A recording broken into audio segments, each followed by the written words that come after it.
하고요. 누구 한 분 우리 수업을 위해서 한번 기도해 주시면 고맙겠습니다. 이양호 목사님 기도하시죠. 하나님 감사합니다. 우리 하나님께서 저희들을 은혜 주셔서 정말 하나님의 것으로 주님의 것으로 살 수 있는 은혜를 주심도 감사하고, 하나님 또한 오늘 또 귀한 우리 하나님께서 귀한 자리에 올 수 있는 은혜 주심도 감사합니다.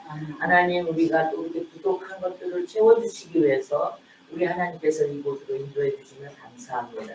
참으로 이 곳에 주님을 더 알고 배울 수 있는 귀한 장소로 허락하여 주심도 감사합니다. 오늘 또 귀한 우리 최영태 교수님도 보내주심도 감사합니다. 아버지 하나님, 저희들 오늘 우리 교수님을 통하여서 저희들이 아직까지 깨닫지 못하고 또한 실천하지 못했던 것, 기독교 윤리에 대해서 또 이렇게 가르쳐 주시려고 오심도 감사합니다. 아버지 하나님, 우리 교수님께서 그 말씀을 잘 가르쳐 주실 때 우리도 잘 알아들을 수 있는 지혜와 총명도 허락하여 주옵소서. 우리 하나님, 아버지 하나님, 총 시간입니다. 마치는 시간까지 우리 하나님께서 함께 해주셔서 저희들에게 깨닫는 은혜를 내려 주옵소서. 감사하며 예수님의 이름으로 기도 올려옵나이다. 아멘. 네, 감사합니다. 그동안 어떻게 잘 지내셨습니까? 네. 지난 시간에는 우리가 바울의 윤리적 이상과 그 실현 방법에 대해서 공부를 했죠. 혹시 기억이 나십니까?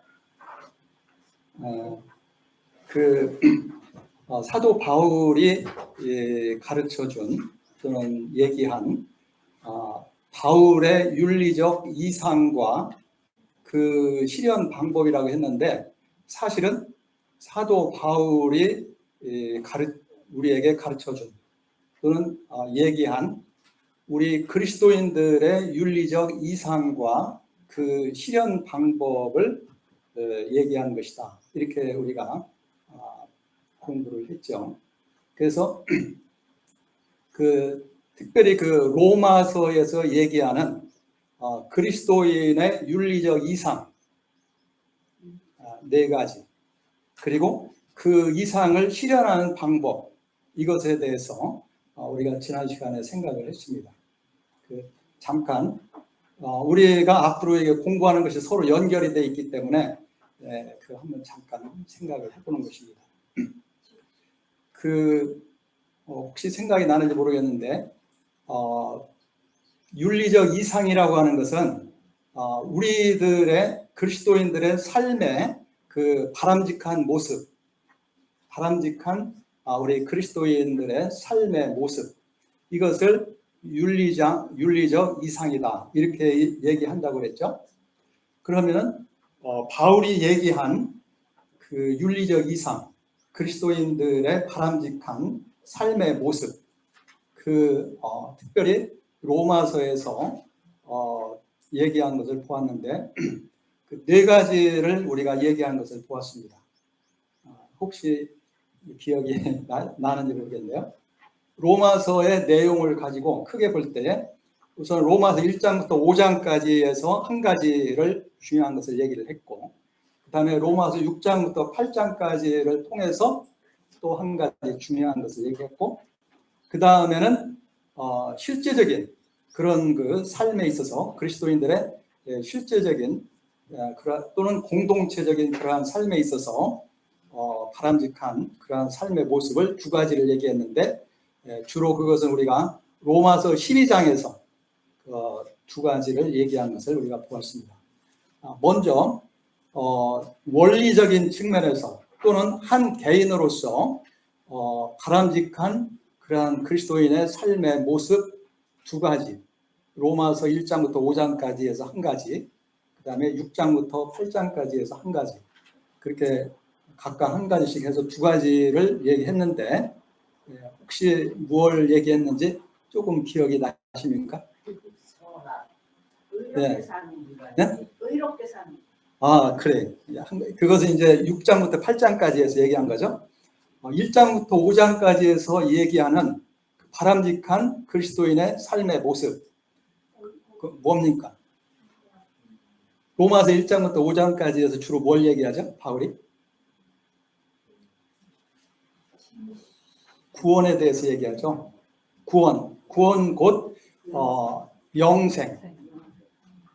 그러니까 무엇보다도 먼저 우리 그리스도인들에게, 우리 사람에게 있어서 가장 그 바람직한 그 삶의 모습은, 첫 번째는 무엇보다도 예수님을 알고 믿어서 구원을 받아야 된다.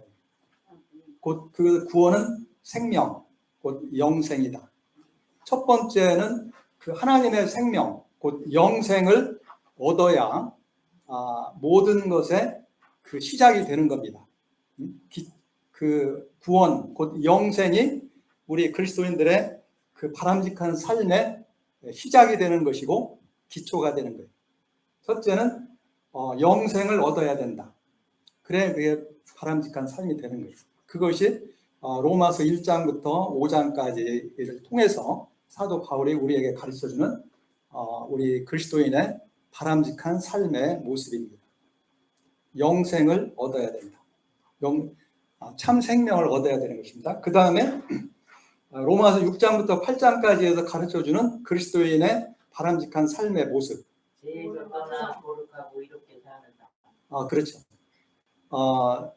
그리스도인은 이제 예수님을 믿어서 구원을 받은 그리스도인의 삶의 모습은 이제 죄를 더 이상 죄 가운데 사는 것이 아니라 죄를 떠나서 하나님을 닮은 그런 하나님의 자녀로서 거룩하고 또 의롭고 선한 삶을 살아야 된다.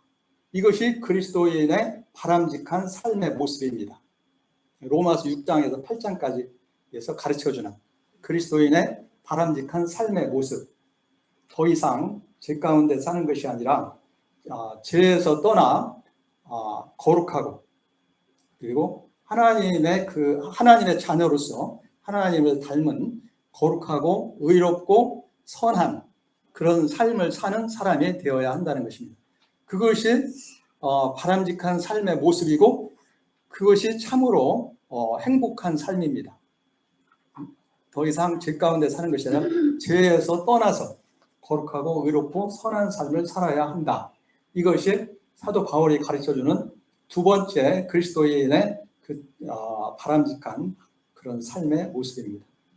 그 다음에 로마서 12장 이하에서 가르쳐주는 것인데, 거기서 크게 또 두 가지를 얘기했습니다. 좀 더 그렇죠. 실제적이고 또 공동체적인 그러한 측면에서 보는 것인데, 첫째, 그리스도인들의 바람직한 그러한 삶은 교회, 그리스도의 몸인 교회를 위해서 섬기는 삶이다. 하나님께서는 모든 신자에게 은사를 주셨습니다. 은혜의 선물을 주셨는데 모두가 그 은사를 받지 않은 사람이 없어요. 그래서 모든 그리스도인들은 그 몸의 각 일부와 같은 그런 일부인데, 몸의 각 부분이 각자 하는 일이 있잖아요. 하는 일이 있듯이 우리 그리스도인들에게도 각자에게 주어진 사명이 있고 역할이 있고 또 그걸 할 수 있는 은사가 주어졌다. 그러면은 각자가 자기에게 주어진 그 은사를 가지고 서로 봉사함으로써 그리스도의 몸인 교회를 세우는 것입니다. 건강하고 튼튼하게 성숙하고 성장하도록 돕는 것입니다. 이것이 세 번째 그리스도인들의 그 바람직한 삶의 모습입니다. 교회를 위해서 섬기는 삶. 그다음에 마지막으로 네 번째는 이 사회 그리고 이웃을 위해서 해야 할 일. 이것은 그렇죠. 내 이웃을 사랑하고 섬기는 것입니다. 여기도 사랑하고 섬기되 이 세상은 교회와는 다르죠. 교회는 우리 같은 한 그리스도 안에서의 공동체라고 하면은 이 세상은 그렇지가 않습니다. 오히려 죄와 죽음과 악의 세력이 지배하는, 어떻게 보면은 전쟁터이고 싸움터입니다. 우리 그리스도인들의 전쟁, 영적인 전쟁을 싸움을 해야 되는 그런 싸움터입니다. 그렇기 때문에 그러나 우리는 이 세상에서 살아가야 되는 거예요. 우리 그리스도인이라고 해서 우리 교회 안에서만 살 수 있는 게 아닙니다. 우리는 이 세상에 사는 동안 이 세상에서 살아가야 돼요.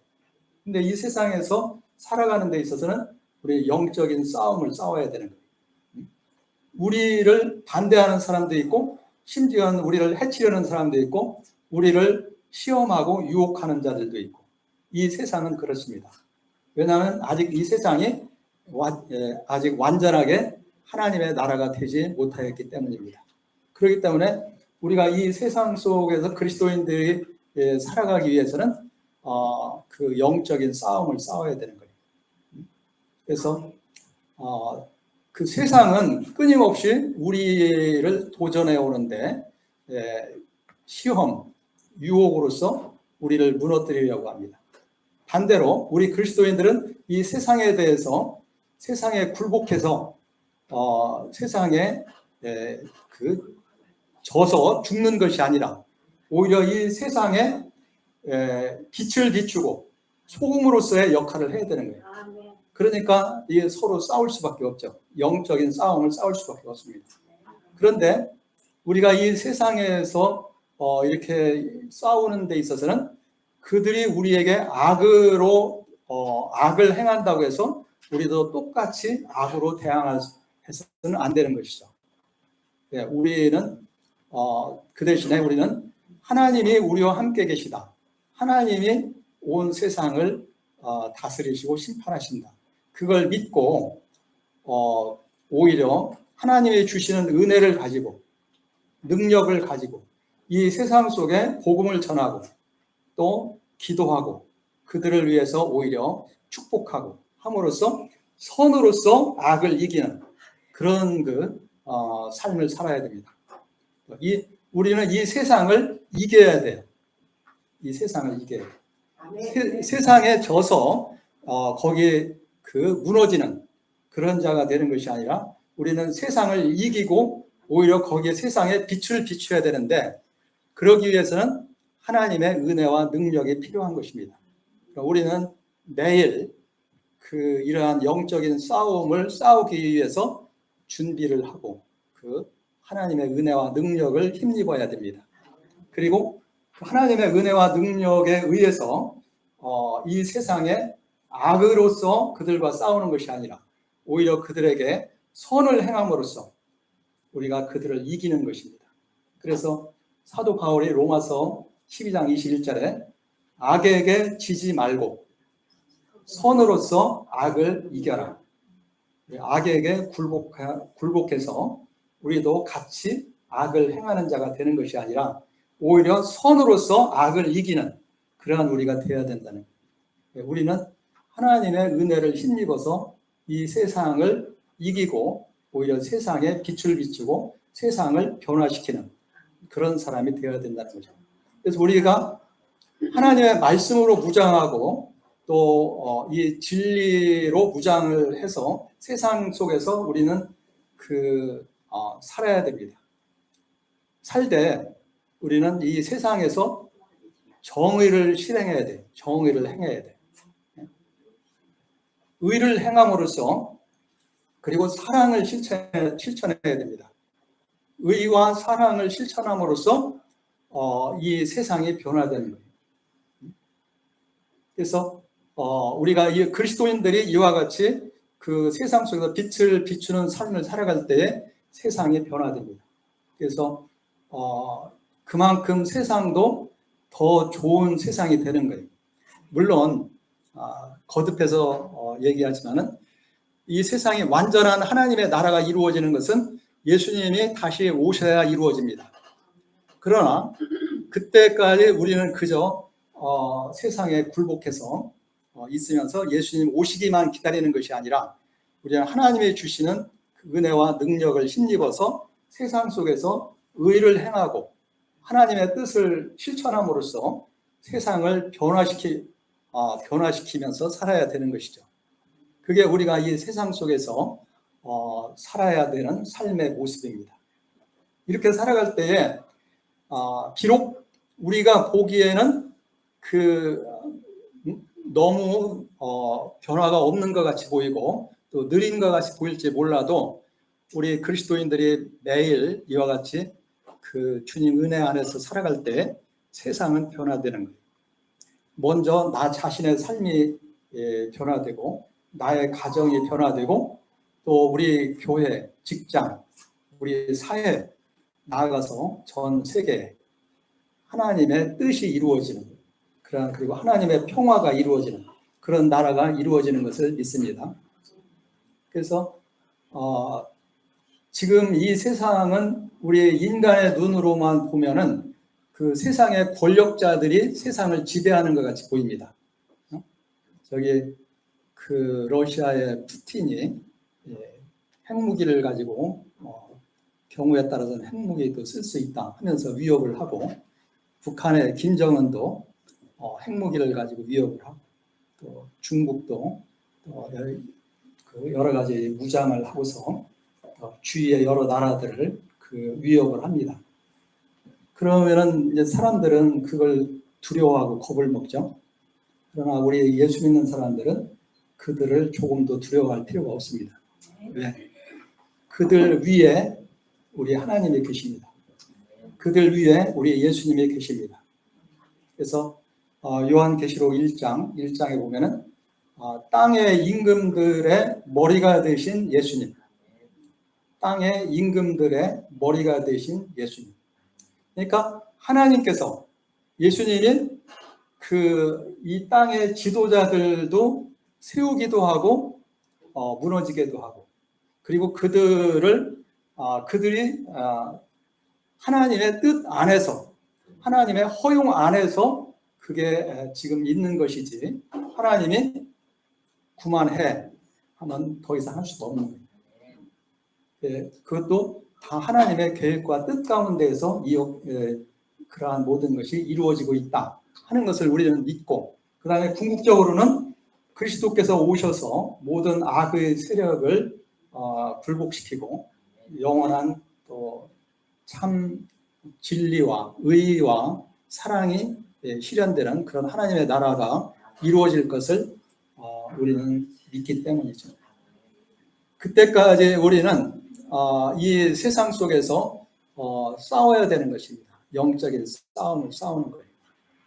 우리가 할 수 있는 최선을 다해서 하나님의 은혜를 힘입어서 내 주위 사람들을 하나님께로 인도하는 그런 역할, 또 정의를 실현함으로써 하나님의 정의가 실현되도록 그걸 위해서 기도하고 일하는 것입니다.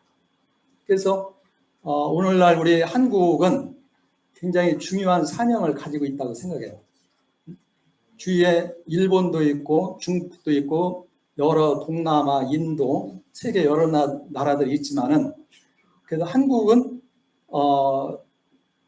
하나님의 말씀이 복음이 전파된 지 약 한 130년이 좀 넘었지만 짧은 시간에 기독교인들이 많이 그 교회가 성장을 했고 또 하나님을 믿는 하나님의 백성들이 그래도 요소에서 나름대로 하나님의 뜻대로 살기 위해서 노력을 할 때에 이 한국은 그만큼 변화된 것입니다. 옛날과 비교해서 지금 오히려 이 대한민국은 지금 전 세계를 선도할 수 있는 선도해 나가는 지금 그런 위치에까지 지금 올라와 있어요. 그래서 경제적으로나 또는 뭐 군사적으로도 다른 나라가 함부로 할 수 없는 그런 위치에 있을 뿐만 아니라 무엇보다도 영적으로 우리가 하나님을 믿는 그런 백성들로서 그 영적으로 이렇게 그 그리스도인들이 힘있게 일어나게 될 때에 한국이 놀랍게 변화될 것을 믿습니다. 아멘. 저는 그렇게 믿어요. 하나님께서 우리 지금 이 시대에 우리 특히 남한에 우리 한국에 또 한국 교회에 굉장히 크고 중요한 사명을 주셨고 큰 뜻을 가지고 계시다 이렇게 저는 믿습니다. 우리 그리스도인들이 한국의 그리스도인들이 일어나서 각자의 자기의 주어진 사명과 역할을 제대로 감당하게 될 때에 우리 대한민국은 이 시대에 온 세계에 크게 쓰여지는 그런 나라가 될 것을 믿습니다. 그래서 온 세계에 복음을 전할 뿐만 아니라 하나님을 믿는 하나님의 백성들의 삶의 모습에 있어서도 본이 될 수 있는 그런 나라라고 생각을 해요. 근데 오늘 우리에게 그런 사명이 주어져 있다 이렇게 생각을 합니다. 그래서 지금 이제 제가 4가지를 얘기했죠. 바울이 얘기하는 윤리적 이상, 그리스도인들의 윤리적 이상. 첫째는 구원, 영생을 얻어야 된다. 예수님을 믿어서. 두 번째는 구원받은 사람으로서 거룩하고 의롭고 선한 삶을 살아야 된다. 세 번째는 교회. 그렇죠. 그리스도의 몸인 교회를 섬겨야 된다. 네 번째는 이 세상을 위해서 또 섬겨야 되죠. 근데 여기는 좀 더 영적인 싸움의 그런 측면이 강합니다. 우리가 이러한 그리스도인들이 이러한 사명을 감당하게 될 때에 이 한국 교회, 나아가서는 대한민국이 온 세계에 크게 쓰여지는 그런 나라가 될 것을 믿습니다.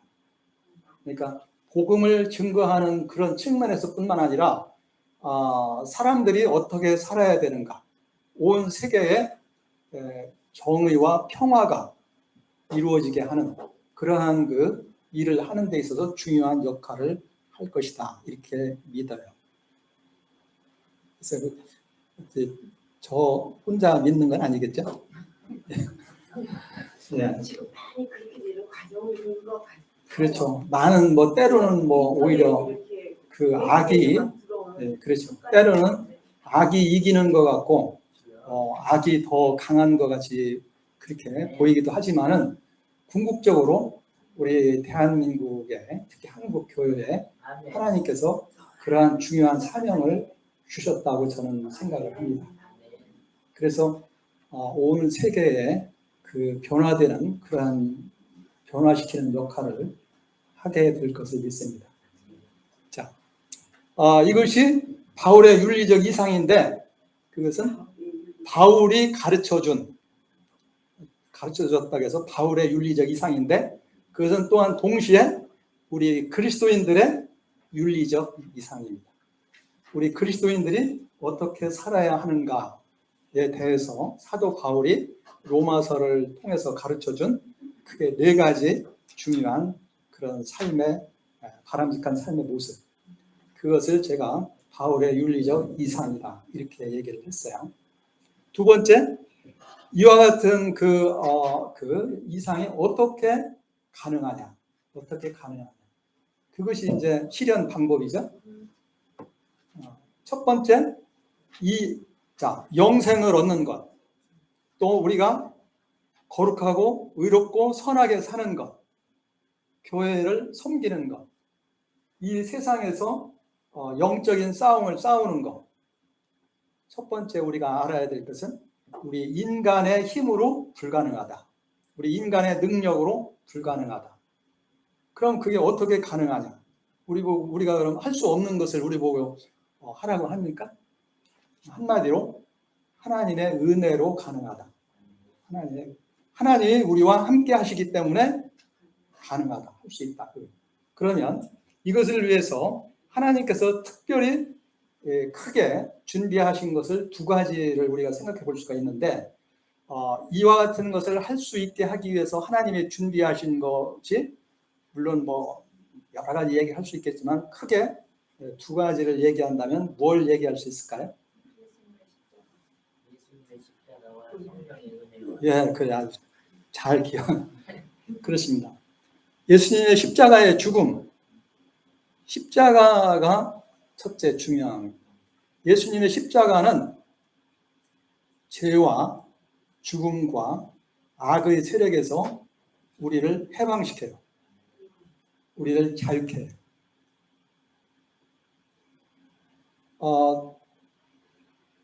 우리는 우리가 그 하나님을 믿지 아니할 때는 우리가 죄와 죽음과 악의 세력의 지배하에 있습니다.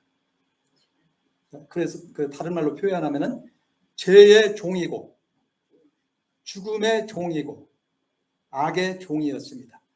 그건 다른 말로 무슨 말이냐면 죄의 종이니까 죄를 못 이겨요.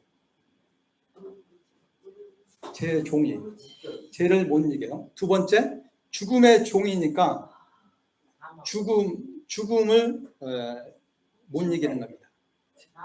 네, 그렇죠. 그 다음에 또한 악의 종입니다. 악의 세력의 종 노릇하는 거예요. 그게 하나님을 알지 못하는, 믿지 아니하는 사람들의 그런 우리도 마찬가지였습니다. 우리의 모습이었습니다. 그러나 우선 먼저 여기서 해방이 돼야만 하나님이 기뻐하시는 그런 일을 할 수가 있는 거예요. 첫째, 죄에서 해방돼야 돼요. 두 번째는 죽음에서 해방돼요. 세 번째, 악의 세력에서 해방돼야 됩니다. 죄에서 해방되는 방법은 예수님의 십자가의 공로밖에 없는 거예요. 예수님이 십자가의 죽으심으로 죄의 권세를 이기셨습니다. 모든 죄에 대한 값을 치른 거예요. 그렇기 때문에 예수님을 믿으면 죄에서 해방되는 거예요. 그래서 우리는 하나님이 우리를 죄인이 아니라 의인이다 이렇게 얘기합니다. 의인. 그 다음에 죄에서 해방되면 자연스럽게 죽음에서 해방되는 거예요. 물론 육체의 죽음은 있지만 우리가 영원히 사는 것입니다. 영적으로 살 뿐만 아니라 또한 부활의 몸을 가지고 영원히 사는 거예요. 영생을 누립니다. 그 다음에 악의 세력이 우리를 지배하지 못합니다. 하나님이 우리와 함께 계시니까, 하나님이 우리를 지켜주시니까.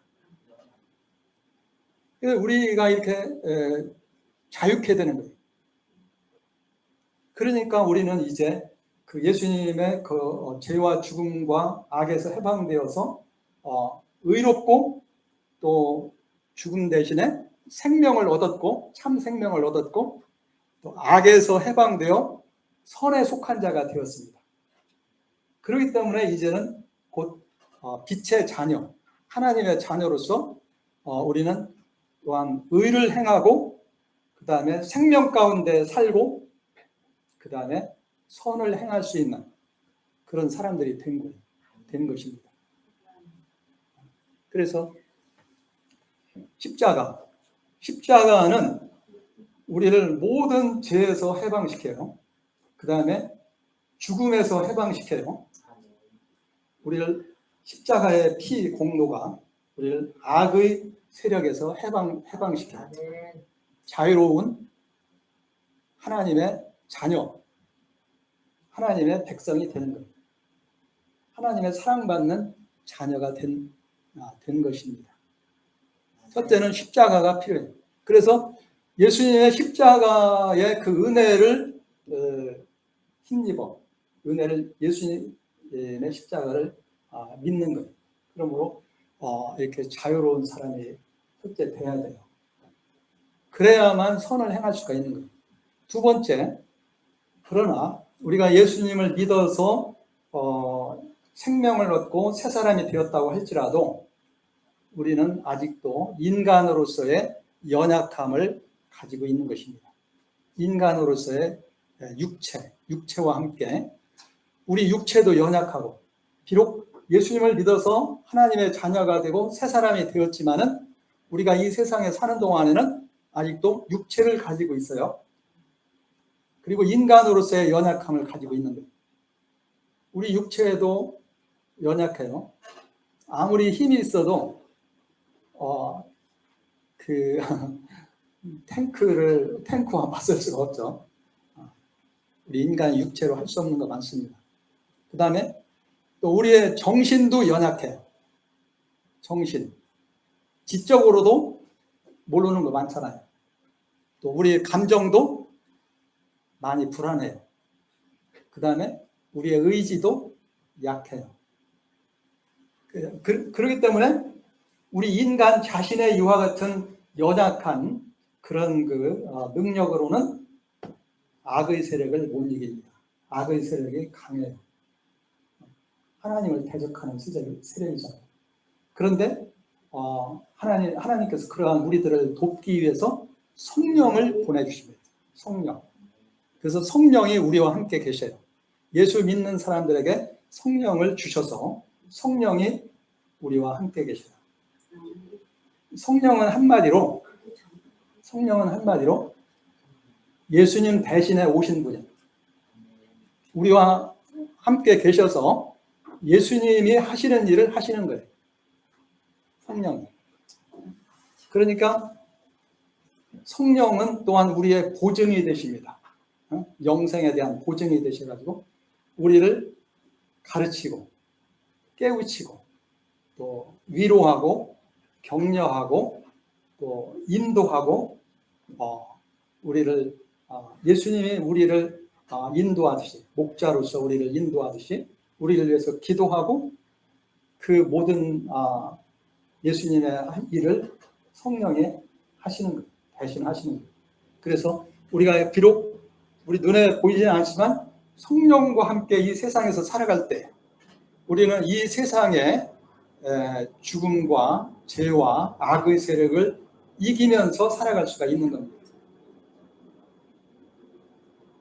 하나님이 함께 계시고 바로 하나님께서 우리가 그 하나님의 뜻대로 살 수 있도록 준비하신 것은 크게 십자가의 은혜, 하나님의 성령이 함께 하심으로써 우리가 이 세상의 죄와 죽음과 악의 세력을 이기고 그리고 선을 행하면서 하나님의 뜻을 이루면서 살아갈 수 있도록 그렇게 하신 겁니다.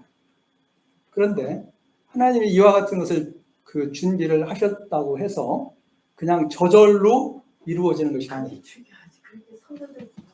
우리 그리스도인들이 해야 할 것이 두 가지가 있다고 그랬죠? 뭡니까?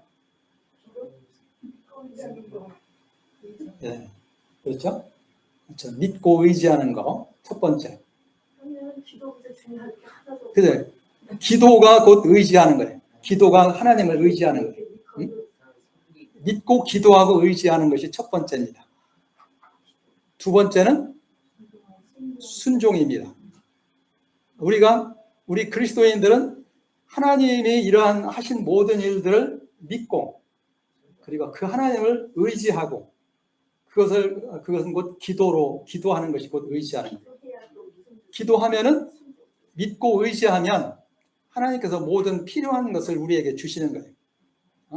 우리를 죄에서 해방도 시키고 우리에게 은혜와 능력도 주시고 지혜도 주시고 우리에게 모든 필요한 것을 주시는 거예요. 기도할 때 주시잖아요. 그러니까 믿고 의지하고 기도함으로써 모든 필요한 것을 하나님께 받는 거예요. 그 다음에 거기서 한 걸음 더 나아가서 순종해야 돼요. 순종이라는 것은 하나님의 뜻에 순종하는 거예요. 그래, 하나님의 뜻에 순종하기 위해서는 첫째, 하나님의 뜻을 깨달아야죠. 하나님의 뜻이 뭔지 깨달아야죠. 그 다음에 하나님의 뜻을 깨달았을 때에 거기에 내가 나 자신을 굴복시켜야 돼요. 하나님의 뜻이 뭔지 알지만 때로는 우리가 인간으로서 연약함을 가지고 있기 때문에 하기 싫어. 하기 싫기도 하고 때로는 너무 힘들어서 못할 것 같아요. 그래. 그런데 그럴지라도 하나님의 뜻에 나를 굴복시키는 거예요. 그리고 그 하나님의 뜻대로 한 걸음 한 걸음 나아가야 되는 거예요. 이 순종이라는 것은 다른 말로 얘기하면 실천인데, 실천, 그것은 다른 말로 헌신이에요. 헌신. 왜냐하면 여기 순종을 하려면 헌신이 필요해. 다른 말로 얘기해서 이 세상 말로 얘기한다면 투자가 필요해요. 투자. 뭘 하다못해 그 농사를 짓더라도 씨를 심고 그리고 거기다가 그 물을 주고 거름을 줘서 이게 자라도록 그걸 해줘야 여기서 열매가 맺히잖아요. 그러니까 순종이라는 것은 바로 이겁니다. 뜻을 알기만 하고 가만히 있으면 그 저절로 열매가 맺히는 게 아니에요. 거기에다가 나의 그 시간을 들여야 되고, 나의 힘을 들여야 되고, 나의 그 가진 것을 재산을 들여야 되고, 나의 가진 것을 거기에다가 투입을 해야 돼. 그게 순종입니다. 순종이라는 것은 하나님의 뜻에 나의 가진 것을 거기다가 들여서 거기에 그 뜻에 따르는 거예요. 순종하기 위해서는 바로 헌신이 필요합니다. 그리고 다른 말로 얘기하면 충성이야, 충성. 순종, 헌신, 충성. 같은 말이에요. 순종하려면 헌신도 필요하고 거기에 이러한 것이 필요한 겁니다. 그러니까 실제적으로 거기에다가 내 가진 것을 들여야만 열매가 맺혀집니다. 씨를 심어야만 거기서 열매가 맺히듯이. 바로 이 순종. 근데 이 순종이 전에 예수님을 알지 못할 때는 하나님의 뜻을 알지도 못하고 또 뭐 어떻게 해야 된다 이렇게 누가 가르쳐줘도 그게 안 됐어요. 그러나 이제 예수 믿는 우리는 순종이 가능합니다. 우리 예수 믿는 사람들은 순종이 가능한 거예요. 순종이 가능해요. 네. 우리는 예수와 연합되어서 하나가 되었고, 예수와 연합되어서 하나가 되었고, 새 사람이 되었고, 그리고 또 하나님께서 우리에게 순종할 수 있는 능력을 주셨기 때문에 순종할 수 있는 능력을 주셨어요. 하나님을 사랑하는 마음, 또 내 이웃을 사랑하는 마음, 하나님의 뜻대로 살고 싶은 마음, 그런 마음을 주셨거든요. 그리고 거기에 나를 굴복시키고 하나님의 뜻에 따를 수 있는 능력을 하나님이 우리에게 주신 거예요. 그래서 순종할 때에 열매가 맺혀지는 거예요. 하나님의 뜻이 이루어지는 거예요. 하나님의 나라가 이루어지는 거예요. 그것이 실현 방법입니다. 그리스도인의 윤리적 삶의 이상 네 가지 기억하시죠? 그 다음에 그걸 어떻게 실현할 것이냐? 지금 제가 말씀드린 하나님이 준비하신 거 크게 두 가지, 우리 그리스도인이 해야 될 거 두 가지 말씀드렸죠. 그러면 이제 오늘 공부할 것이 여기에 다 포함되어 있어요. 자, 하나님이 물론 하나님 자신이 대책입니다. 하나님이 다 하셔. 특별히 십자가, 특별히 성령의 은혜와 능력, 성령이 함께 하십니다. 이것을 통해서 우리가 할 수 있어요. 그 다음에 우리가 해야 할 일은 그 하나님을 믿고 믿는다는 것에 이것이 다 포함되어 있는 거예요. 믿고 의지하고 기도하는 것. 이것은 어떻게 보면 하나예요. 믿는다는 것은 의지하는 거예요. 믿는다는 것은 그냥 머리로만 믿는 게 아니라 의지하는 거예요. 어린아이가 부모를 의지하듯이 믿는다는 것은 의지하는 거예요. 그리고 의지한다는 것은 기도로서 표현이 되는 거예요. 기도. 하나님을 의지하는 것은 기도로서 표현이.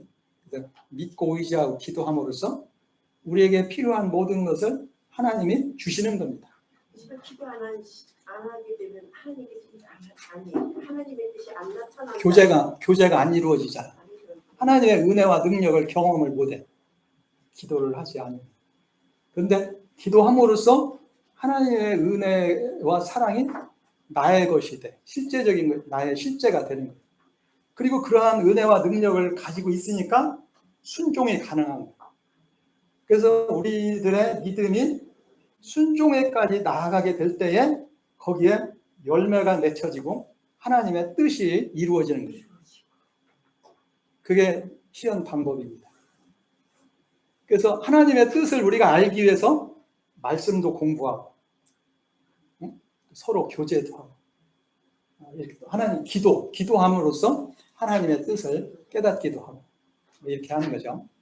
자, 그러면 지금 이것이 이제 이것을 왜 제가 복습을 했냐면 오늘 공부한 것의 반을 설명한 거예요. 반. 오늘 공부한